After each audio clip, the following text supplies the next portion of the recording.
Olá, amigos do Bíblia Fácil, sejam bem-vindos mais uma vez ao nosso programa, o seu programa semanal de estudo da Bíblia. Aqui nós buscamos conhecer as verdades de Deus e como que elas se relacionam para o tempo atual, como nós precisamos conhecer mais a respeito da vontade de Deus para termos felicidade, termos paz e espírito, porque de fato a Bíblia é o manual de Deus para a humanidade. E hoje chegamos ao nosso último tema nesta segunda temporada do Bíblia Fácil e vamos aprender um pouquinho mais a respeito do Espírito Santo e de como ele atua em nossa vida e como podemos crescer espiritualmente pela ajuda e pela intercessão do mesmo.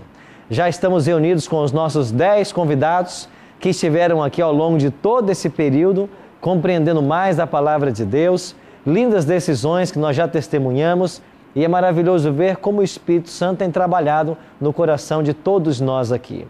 Vamos mais uma vez orar para pedir a iluminação do Espírito Santo e hoje de uma forma especial para estudarmos sobre o Espírito Santo. Convido você que nos acompanha em casa a fechar os seus olhos também e participar desta oração. Bondoso Deus e Pai, gratos estamos ao Senhor por todas as bênçãos que nós temos recebido de Tuas mãos. Tua palavra será aberta mais uma vez e nós queremos ouvir a Tua voz ao nosso coração. Queremos que as Tuas orientações cheguem em alto e bom som e que o Teu Espírito nos fortaleça e nos capacite a desenvolvermos, a praticarmos, a vivermos tudo aquilo que o Senhor nos ensina através de Tua palavra. Esta é a nossa oração, em nome de Cristo. Amém. Ao falarmos sobre vida no Espírito, a primeira coisa que nós devemos relembrar é que Cristo foi crucificado numa sexta-feira, passou o sábado na sepultura, ressuscitou no domingo pela manhã e foi ao céu. Agora, antes de ir ao céu, Jesus fez para nós uma linda promessa a respeito do Espírito. E essa promessa é que nós vamos ler agora em São João, capítulo 14. Evangelho de São João, capítulo 14, Novo Testamento, mais para o final da Bíblia. E o capítulo 14 está na página 91 do Novo Testamento. São João 14, leremos os versículos 16 e 17. O contexto dessa passagem é que Jesus está se despedindo dos discípulos. Em breve ele subiria aos céus. E ele assim diz, João 14, 16 e 17. E eu rogarei ao Pai, e ele vos dará outro Consolador, a fim de que esteja para sempre convosco. O Espírito da verdade que o mundo não pode receber, porque não o vê nem o conhece. Vós o conheceis, porque ele habita convosco e estará aonde? Em vós. A grande verdade do Espírito Santo é que ele também é Deus conosco. E muitos aqui, quem sabe, já sonharam em visitar as terras santas, visitar a região de Israel, andar pelas estradas que Jesus andou, subir ao Monte das Oliveiras e estar onde Jesus esteve, e pensam assim, que privilégio foi para os discípulos ter a companhia do seu mestre por 3 anos e meio. Só que esse texto nos ensina que nós temos um privilégio maior, porque os discípulos, enquanto com Cristo, Jesus encarnado estava circunscrito a um corpo físico. E enquanto ele estava na Judéia, ele não poderia estar na Galileia. Agora não. Agora, mediante seu Espírito, ele pode estar dentro de nós. Ele pode habitar em nosso coração. E ele pode estar com todos ao mesmo tempo. Privilégio que os discípulos não tiveram. Agora, um outro detalhe nesse texto. Jesus falou assim, eu vou orar ao Pai e ele vos dará outro Consolador. Quer dizer que ele próprio era um Consolador. E ele agora vai enviar outro Consolador. A língua grega tem muitas coisas bonitas. Uma delas é que a palavra outro tem 2 palavras gregas para esta expressão. Tem a expressão allos e a expressão héteros. A expressão allos quer dizer um outro igual. E a expressão héteros quer dizer um outro diferente. Por exemplo, vocês estão assentados em vários estofados. Este é um, aquele é outro. Mas são outros com a mesma cor, com a mesma densidade, é um outro bem parecido. Eu posso estar usando uma camisa e o Fernando outra camisa. É um outro totalmente diferente. Qual palavra grega aparece nesse texto? Que expressão Jesus usou?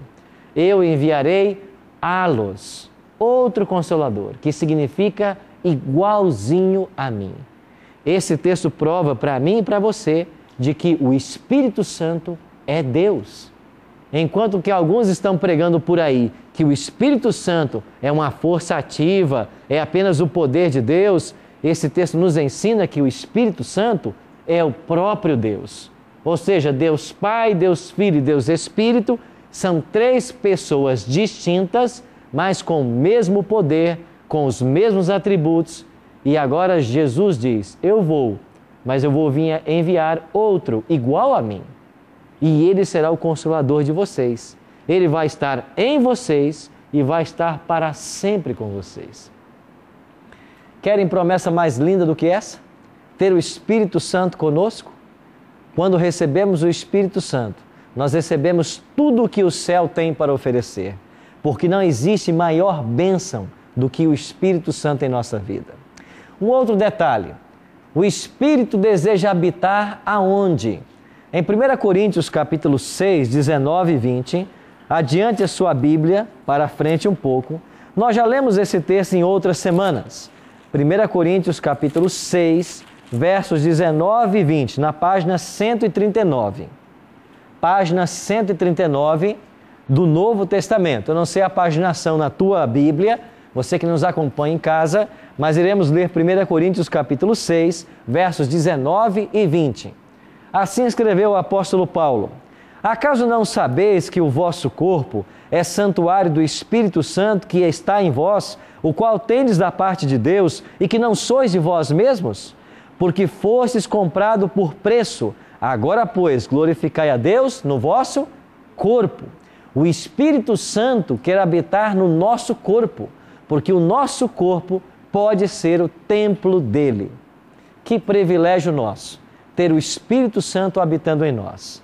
E quando o Espírito Santo habita em nós, o que acontece na vida, em nossa vida? Quando o Espírito Santo habita em uma pessoa, o que acontece com essa pessoa? Vamos ler São João 16, verso 13.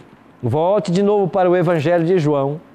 João capítulo 16, versículo 13, na página 92. Página 92, João 16, 13. Quando vier, porém, o Espírito da verdade, ele vos guiará a toda a verdade, porque não falará por si mesmo, mas dirá tudo o que tiver ouvido e vos anunciará as coisas que hão de vir. Qual é a promessa de Jesus nesse texto? Quando o Espírito Santo vier, ele nos convencerá de toda a verdade. Sabe o que isso significa? Que todas as doutrinas, todas as verdades que estão nesse livro, o Espírito Santo vai revelar para nós. E o que nós temos feito aqui ao longo destas semanas é estudarmos o livro sagrado. É permitirmos que as verdades que esse livro contém cheguem à nossa vida. É conhecermos a vontade de Deus, e essa é a obra do Espírito Santo.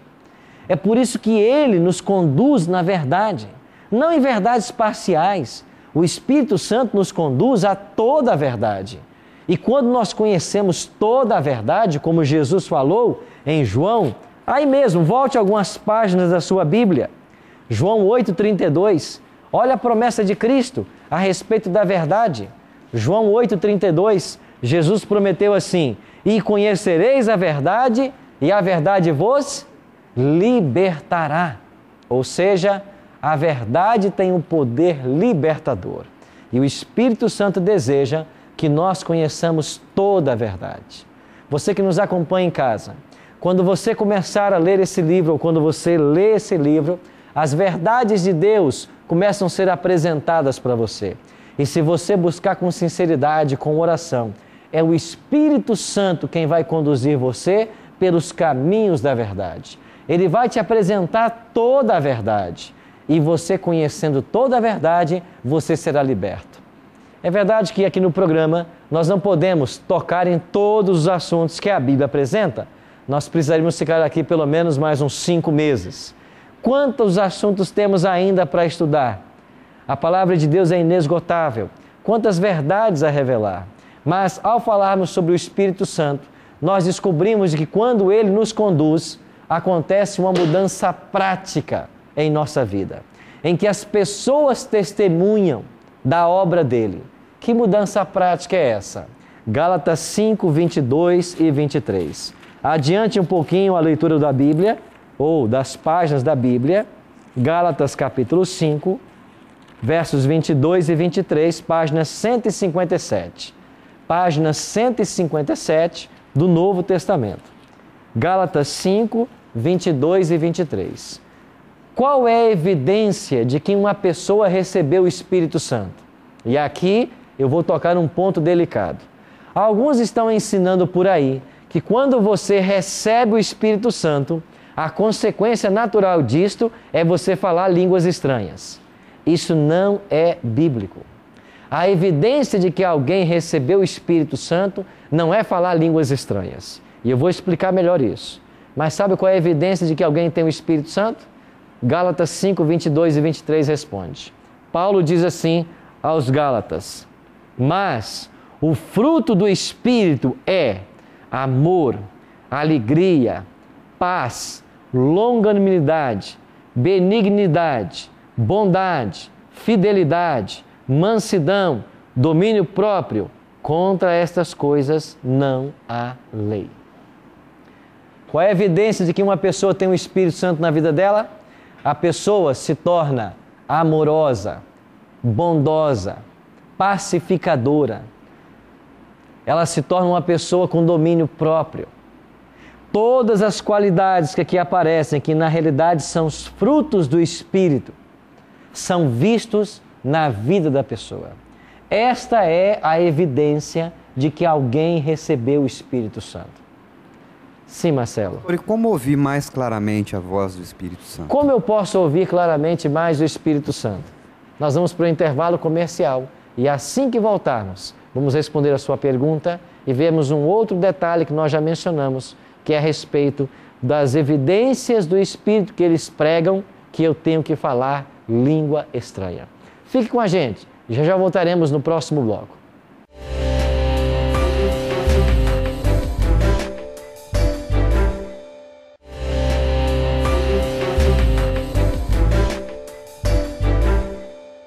Ok, estamos de volta com o programa Bíblia Fácil e você pode solicitar esse guia de estudo. Ele é inteiramente grátis e ele tem aqui todas as informações que nós estamos apresentando no Bíblia Fácil. Você pode pedir esse material através do telefone 0 operadora 12 21 27 3121 ou através do nosso blog novotempo.com/Bíblia Fácil. Esse material é inteiramente grátis e nós teremos o máximo prazer em enviar para a sua casa. Terminamos o último bloco com uma pergunta do Marcelo, falando a respeito do Espírito Santo. Marcelo, por favor, repita a sua pergunta. Como a gente pode ouvir mais claramente a voz do Espírito Santo? A voz do Espírito Santo. Jesus chamou aqui em João, Jesus de o Consolador. A palavra original no grego é parácletos.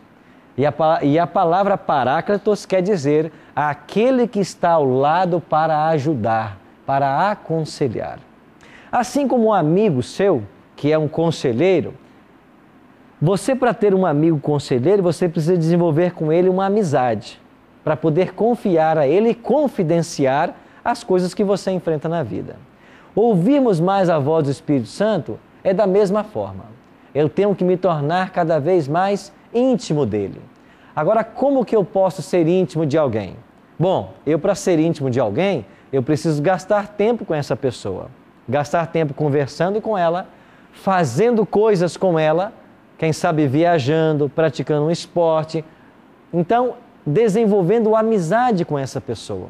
Com o Espírito Santo não é diferente. E Deus, para que nós nos relacionássemos com Ele, criou 2 grandes avenidas.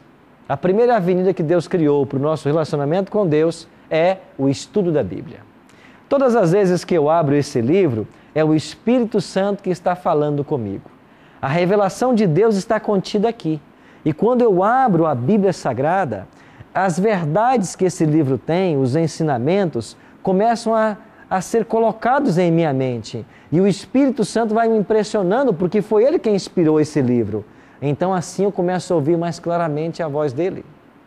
Então o primeiro segredo é ler bastante esse livro.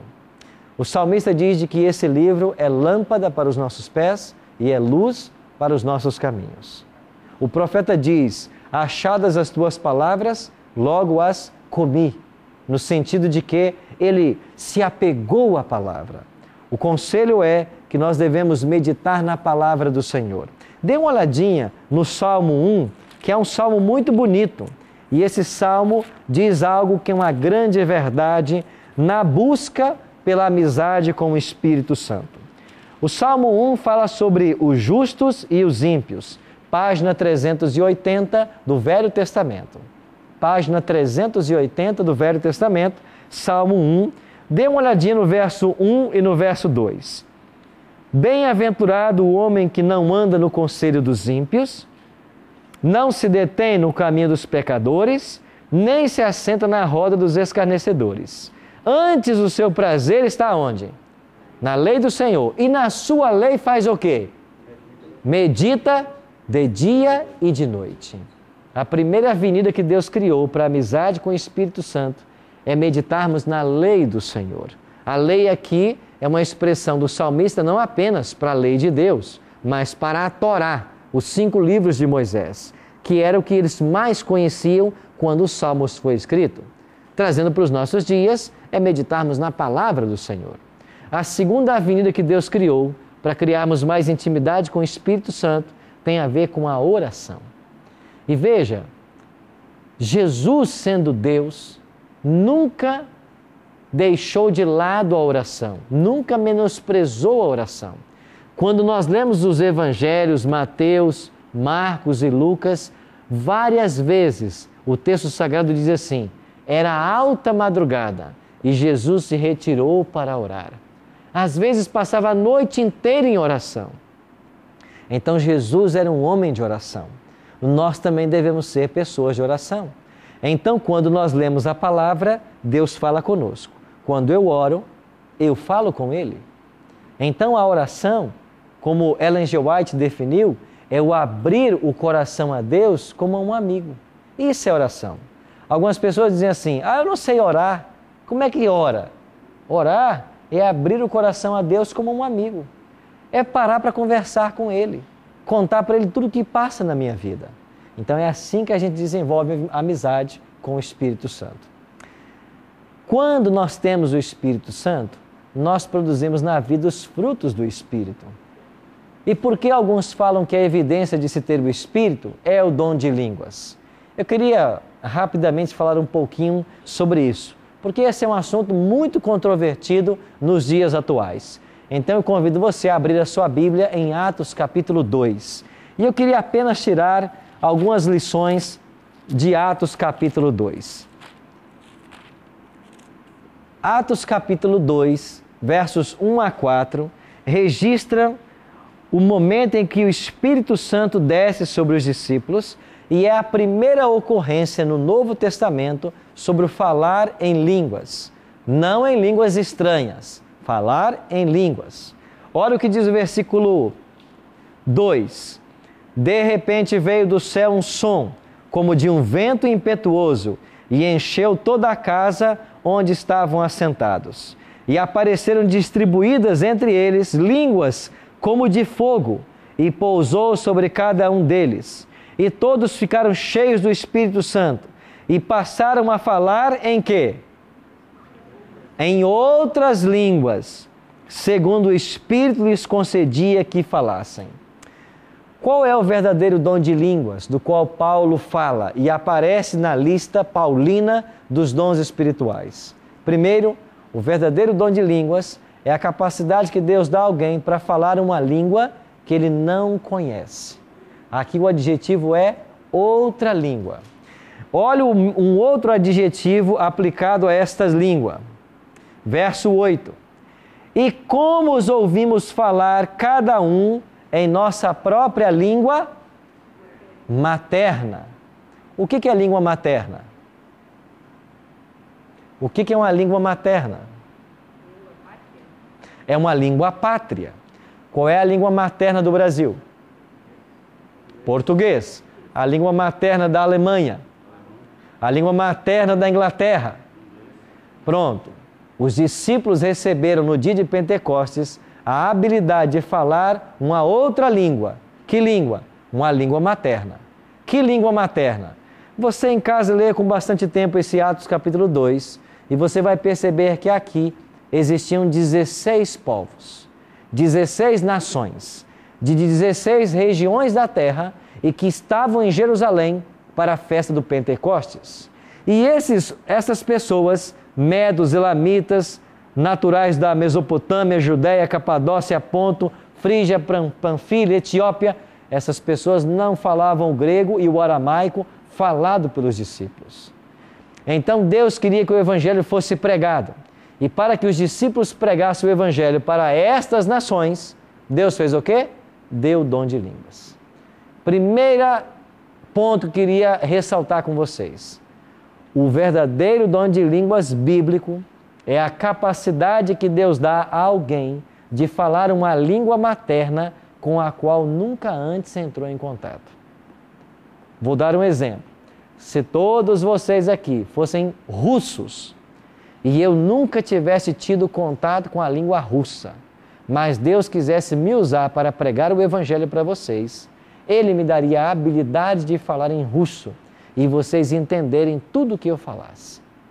Agora, se vocês entendem o português, precisa que Deus me dê o dom de falar em russo? Precisa Deus me dar o dom de falar em uma outra língua, se eu falo na língua que vocês também falam? Primeira regra sobre dom de línguas. O verdadeiro dom de línguas bíblico é a capacidade que Deus dá a alguém de falar uma língua materna, não é língua estranha, é língua materna de alguma região do mundo, quando Deus quer usar a pessoa para pregar o Evangelho. Esse é o primeiro ponto. Segundo ponto. Os discípulos pediram o dom de línguas? Não. Os discípulos escolheram qual língua eles falariam? Não. A segunda regra é: Paulo ensina que o Espírito Santo é quem distribui os dons espirituais e o dom de línguas é um dom espiritual. Então é o Espírito Santo quem decide que língua ele vai dar para essa pessoa ou para aquela. Não eu quem decido.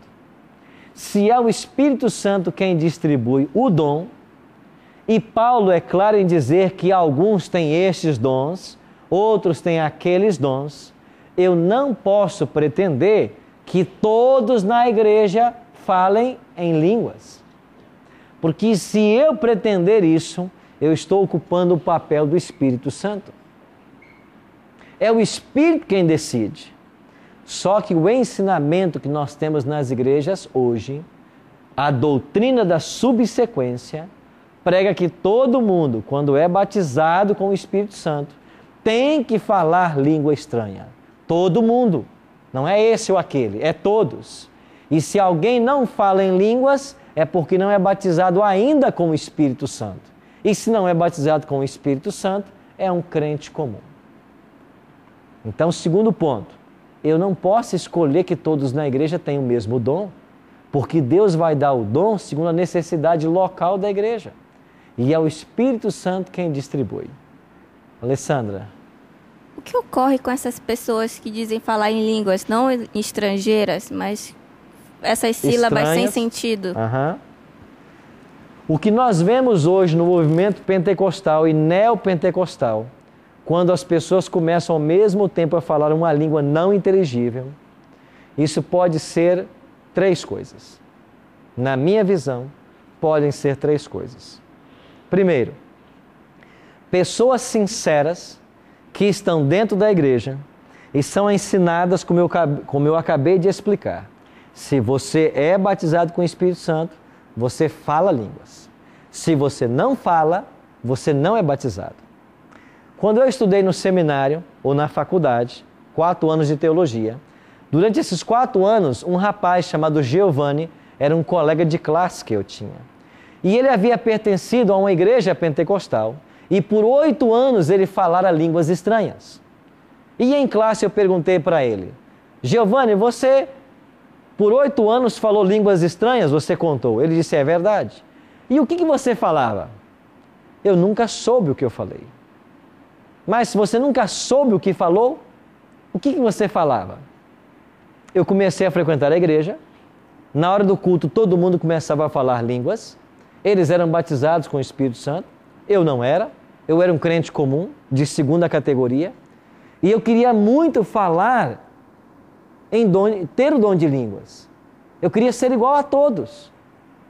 E o tempo foi passando e eu fui ficando cada vez mais angustiado. E chegou um ponto que eu não suportei a angústia e teve um dia no culto que eu comecei a falar também.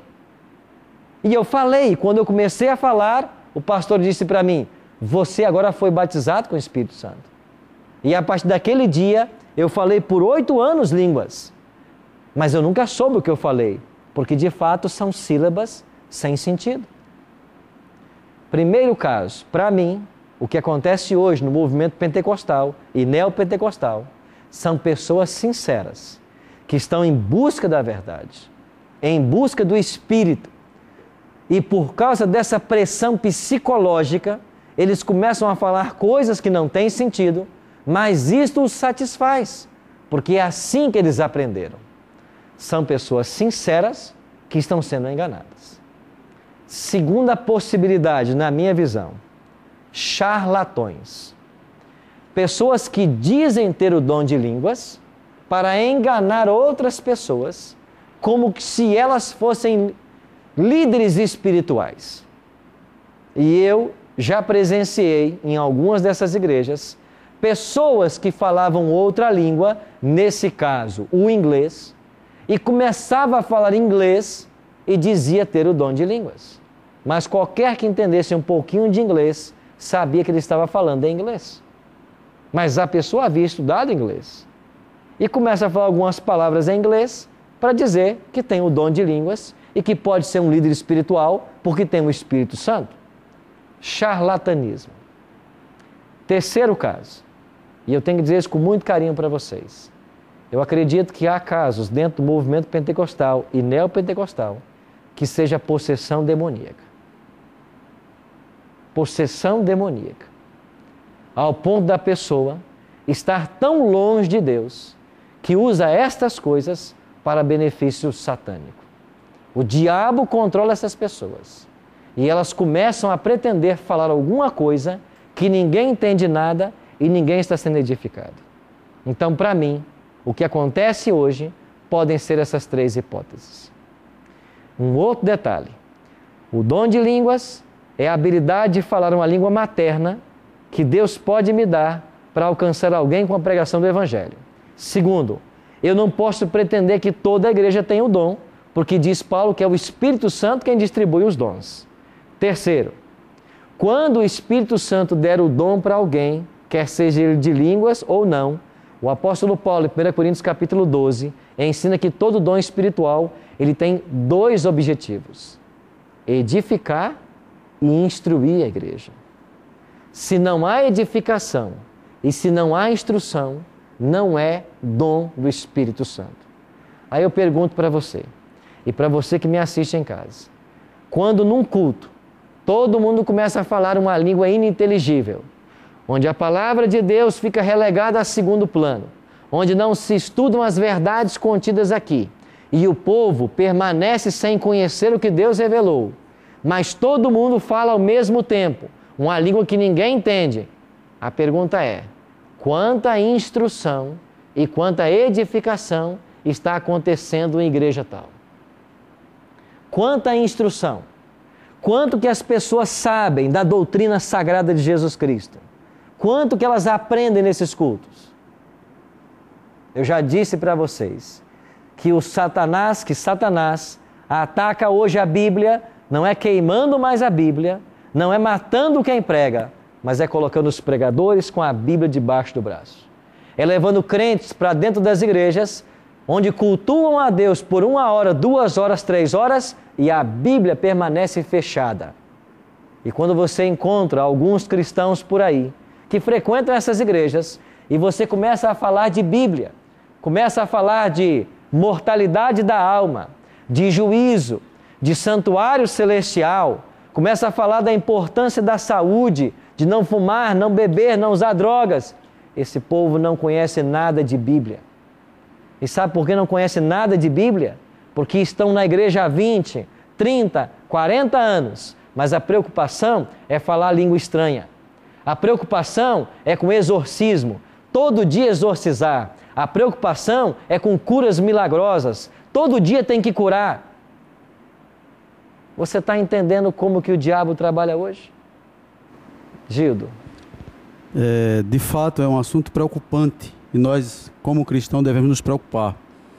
Eu, como membro de uma igreja pentecostal, já tive o privilégio de, após batizado nas águas, falar em línguas. Eu pude ter esse privilégio.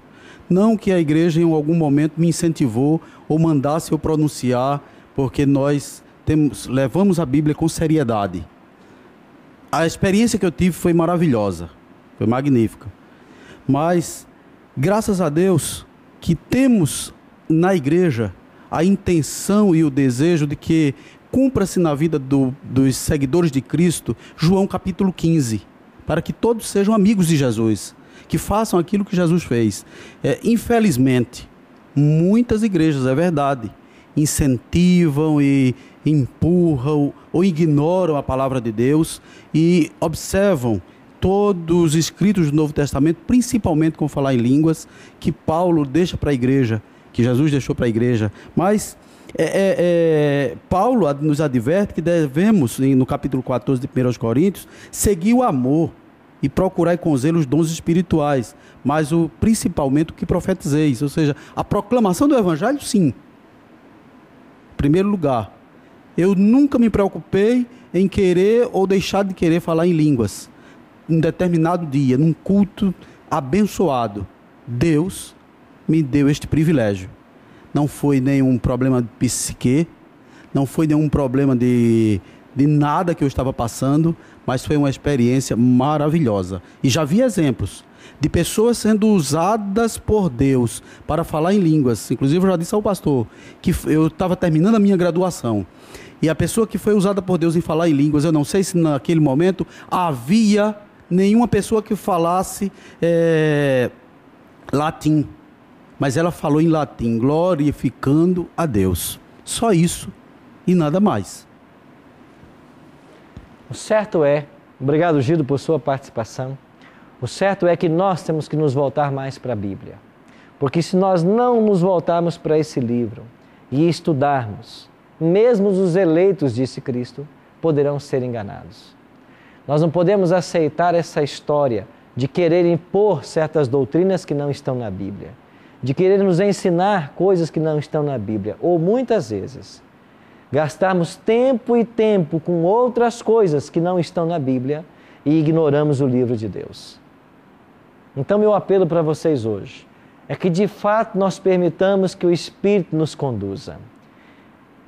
E quando o Espírito de Deus se manifesta, como o profeta lá disse, o Espírito não estava num trovão, o Espírito não estava num barulho, o Espírito, disse o profeta, estava numa voz mansa e suave, que o profeta ouviu muito bem. É isso que deve acontecer. Quando o Espírito Santo tomar conta de alguém, ele não joga essa pessoa no chão, ele ergue essa pessoa. Não existe essa história de o Espírito Santo tomar você e jogar você no chão. A Bíblia não tem isso. O que joga no chão é o demônio. O Espírito Santo, ele ergue as pessoas. E se nós formos susceptíveis a essa influência, é isso que ele fará conosco. Ele nos erguerá cada vez mais. Marcelo? Pastor, e quais são os dons do Espírito Santo? E quando e quem pode recebê-los? Os dons do Espírito nas listas de Paulo, de Romanos 12, 1 Coríntios 12, Efésios 4, e Tiago vai falar alguns dons, na Bíblia são mais ou menos 30. Mas esses dons não são, esta lista não é exaustiva. Mencionou-se apenas os dons que haviam nessas igrejas, que o Espírito havia distribuído. Os dons do Espírito são infinitos. Mas entre os dons que Paulo menciona, aparece o dom de línguas, que é um dom bíblico, a capacidade de falar uma língua materna que você nunca teve contato, para se pregar o Evangelho para o propósito de Deus, dons de profecia, dons de cura, dom de ensino, dom do apostolado e tantos outros. São cerca de 30 dons. Nesses 3 textos você vai ter todos eles, certo? Esses são os dons que Deus dá à igreja. Quem é que pode receber? Todos nós. Inclusive Jesus falou assim, pela parábola dos talentos, quem menos recebeu, recebeu 1. O outro recebeu 5 e o outro 10. Essa parábola, por ela, Jesus nos ensina que todo crente tem pelo menos um dom espiritual. Qual é o seu dom? Nós temos que descobrir com a ajuda de Deus para colocar em prática na pregação do Evangelho. Que seja o dom da hospitalidade, que seja o dom do discernimento, que seja o dom... Eu não estou me lembrando todos. Não, dons de cura, certo? Dons de operação de milagre, dons de exorcismo. São dons que a Bíblia tem. Só que o diabo hoje deturpou a mensagem dos dons espirituais, a tal ponto que as pessoas estancaram em 3 dons e só falam disso. E ao mesmo tempo que insistem nesses 3 dons, que são dom de línguas, cura e exorcismo, nós ignoramos todos os outros dons e o dom maior, que é o dom do amor. Assim, amigos, terminamos o estudo de hoje. E o meu apelo para você é o que Paulo apelou para a igreja em 1 Coríntios, capítulo 13. Olha a sua Bíblia e esse é o último texto que nós iremos ler. 1 Coríntios, capítulo 13.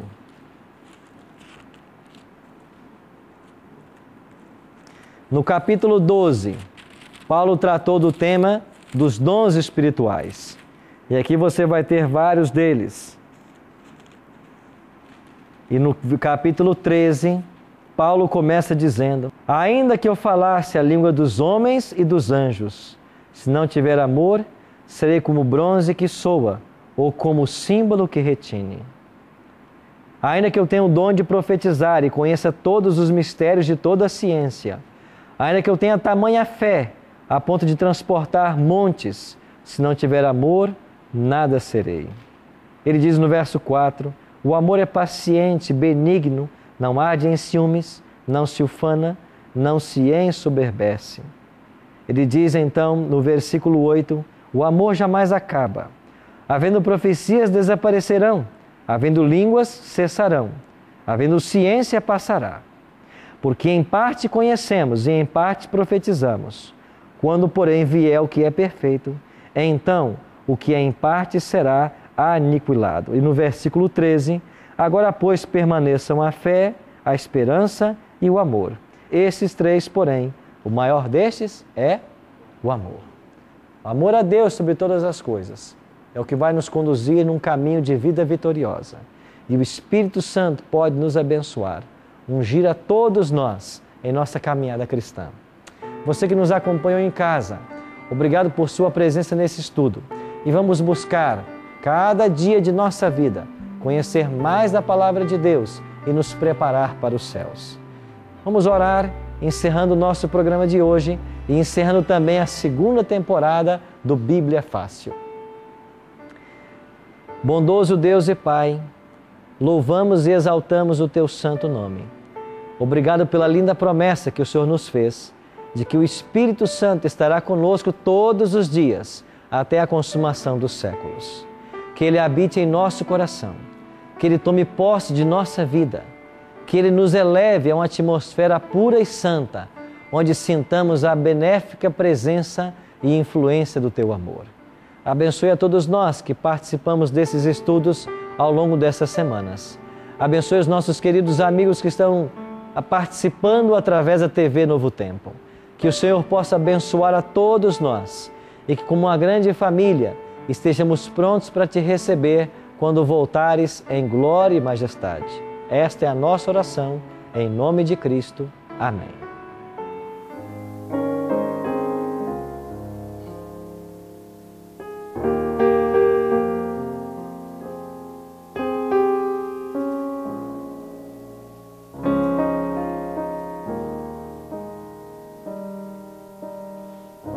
A sua entrega é total. Você não pode mais adiar.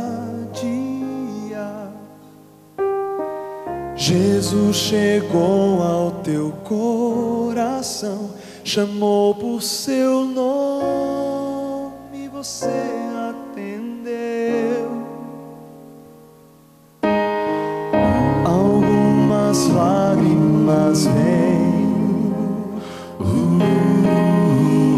e vão lavando qualquer temor.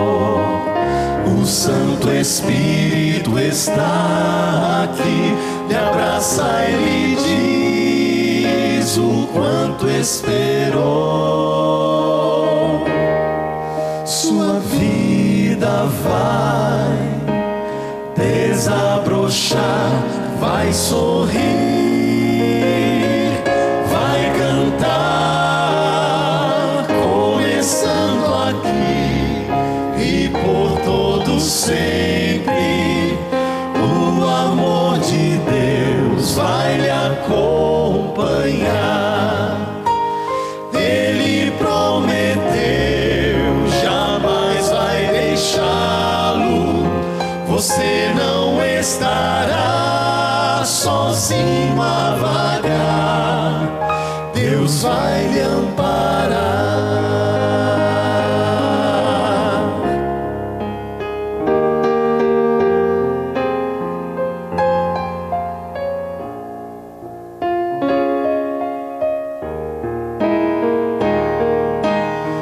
Se o amanhã lhe trouxer temores, dúvidas e pesar, Jesus ao seu lado vai estar para completar o que começou. Sua vida vai desabrochar, vai sorrir, vai cantar, começando aqui e por todo sempre. O amor de Deus vai lhe acompanhar. Ele prometeu, jamais vai deixá-lo. Você não estará sozinho a vagar, começando aqui e por todo sempre. O amor de Deus vai lhe acompanhar. Ele prometeu, jamais vai deixá-lo. Você não estará sozinho a vagar. Deus vai lhe amparar.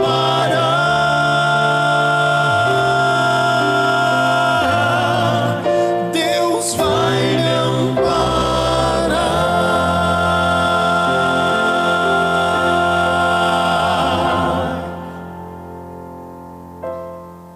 Pastor Arilton.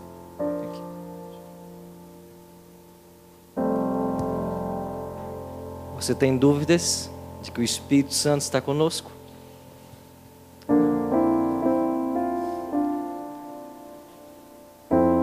Se você fosse o único convidado,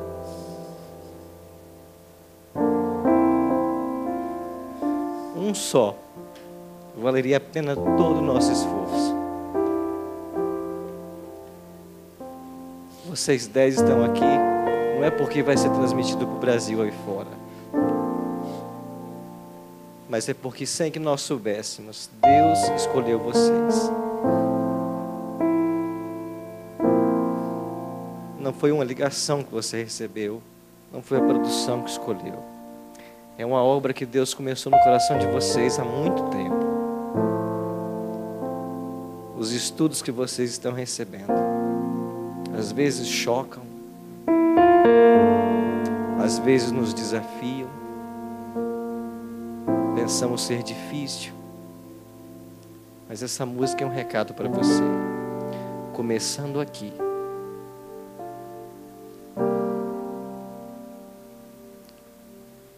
Esse evento aqui no Cevisa, você nunca mais será o mesmo, Marcelo. Ademar, esse coração duro que você falou, ele não está mais duro.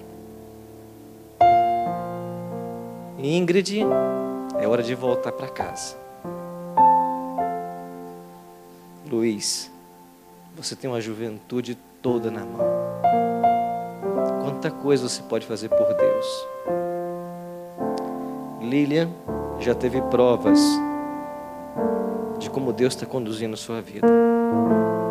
Pastor Gildo, o senhor tem uma igreja, pastor. O senhor precisa se colocar aos pés do Supremo Pastor para conduzir o teu rebanho.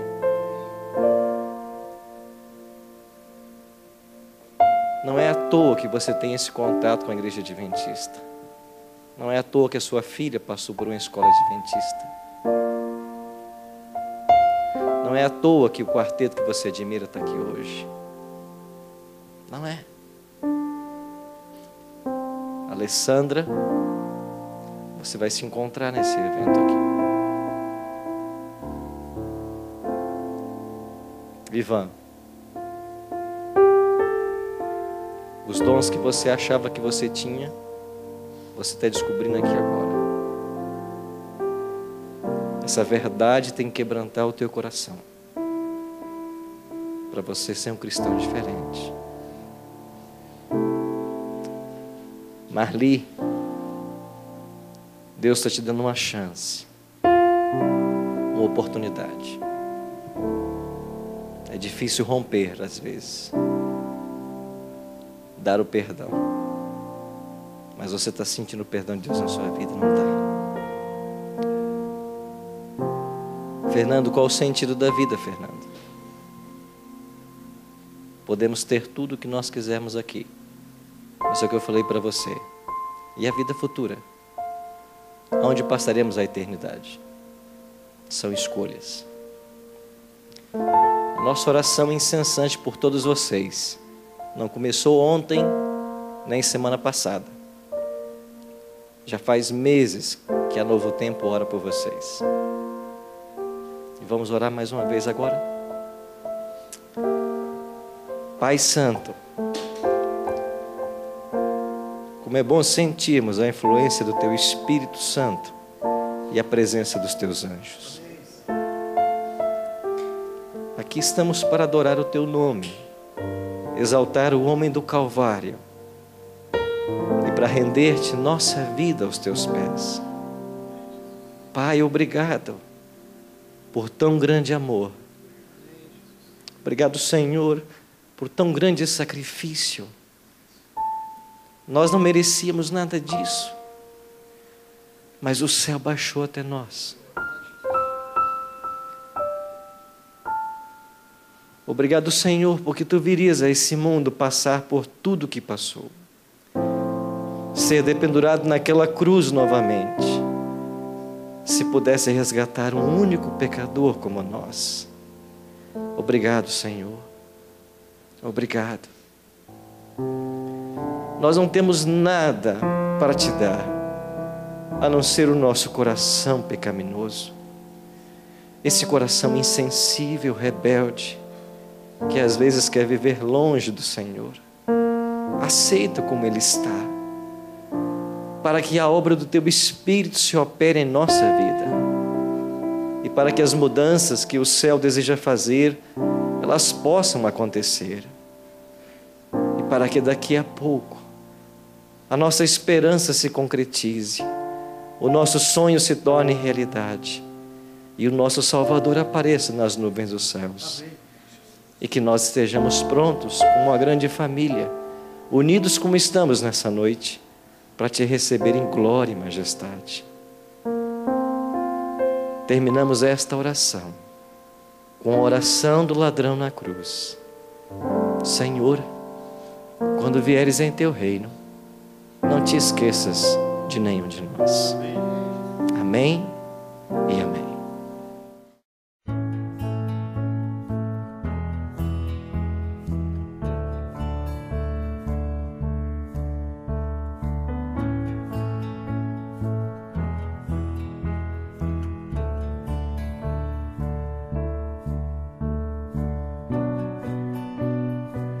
Tábuas de pedra escritas pelo dedo de Deus.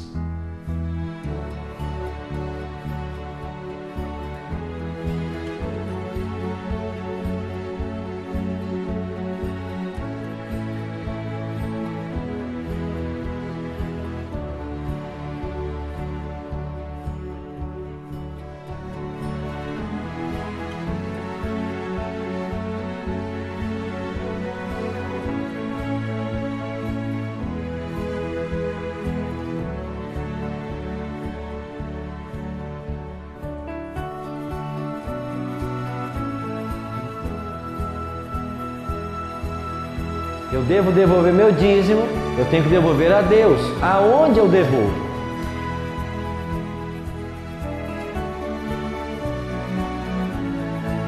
Assim como por um só homem entrou o pecado no mundo, Adão. Lembra que nós estudamos aqui a história da queda? Adão. Aí Paulo continua. E pelo pecado a morte.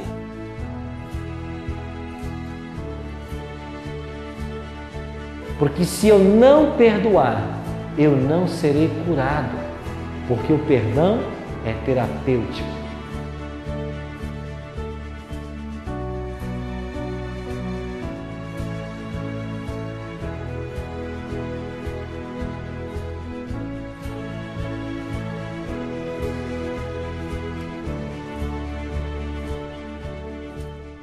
Você que está nos assistindo agora, se o Espírito Santo falou com você, Ele está te chamando para um plano sobremodo excelente. Ele está te chamando para sair, quem sabe, das luzes que o mundo oferece, para caminhar na luz dele, que é o nosso Pai.